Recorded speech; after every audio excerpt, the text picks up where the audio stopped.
Hi, my name is Aaron Landon. I'm the assistant men's basketball coach here at Concordia University in Portland, Oregon.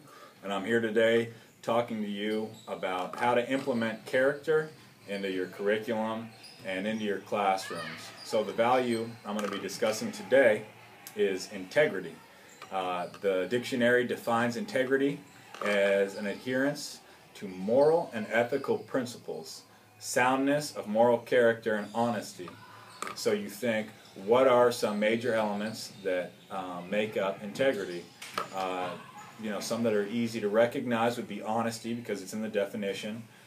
Having a moral compass, something that guides you each day as you make your decisions. Consistency in those daily decisions and in how you live your life, and then self-accountability for your actions.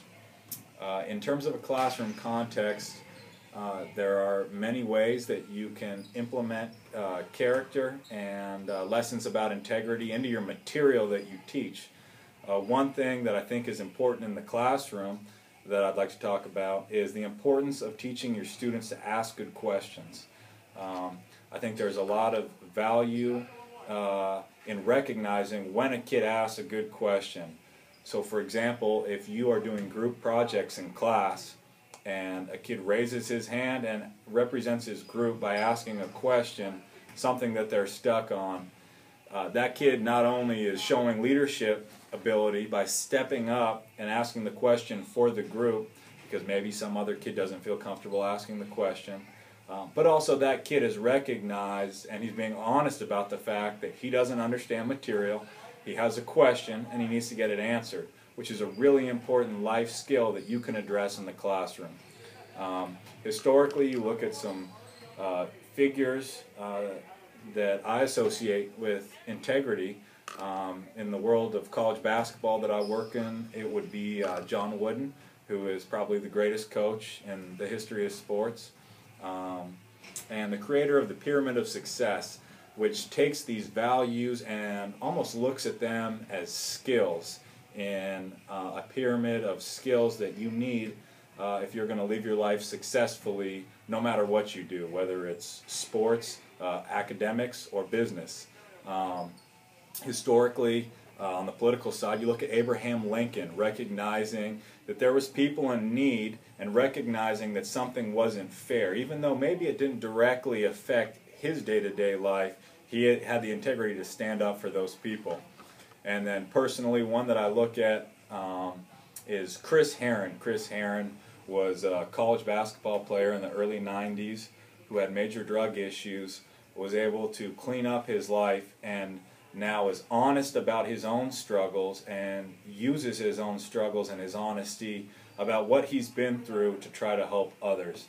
I think that there's a lot of value in that, and that's really important. Recognizing when you've made a mistake, that self-accountability, and then using that to help other people. I think there's a lot of integrity in that. So there's many ways to get integrity into your classroom and into the culture of your classroom. My classroom happens to be a basketball court, so I'm going to take you out and show you something that I like that values integrity in.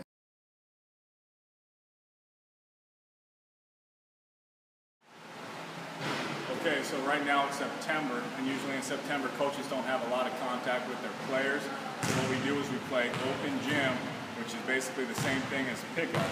Okay, so now we're in a competitive atmosphere, which gives us a great opportunity to learn about the character of our guys. One way we do this is by changing the way foul calls would go. Typically in a pickup basketball game or an open gym, offense always calls the foul. So if our offensive player attacks the basket, go ahead. Okay. So the offensive player, would let that defensive player know that he was fouled. All right. What we want to do is switch that around so that the defensive player is now calling the foul. So he'll raise his hand, be honest, and recognize that he's fouled. So he's showing his integrity and his ability to recognize that he's made a mistake, and although he's being competitive and a lot's on the line, okay, he still understands that the integrity of the game is more important than his team's win that day. Okay, go ahead. This is what we'll do. Okay, he'll raise his hand, acknowledging that he's made the foul, okay, and that lets us know that he's a high character guy that has the ability to recognize when he's made a mistake. That's it for the day. Play of the day.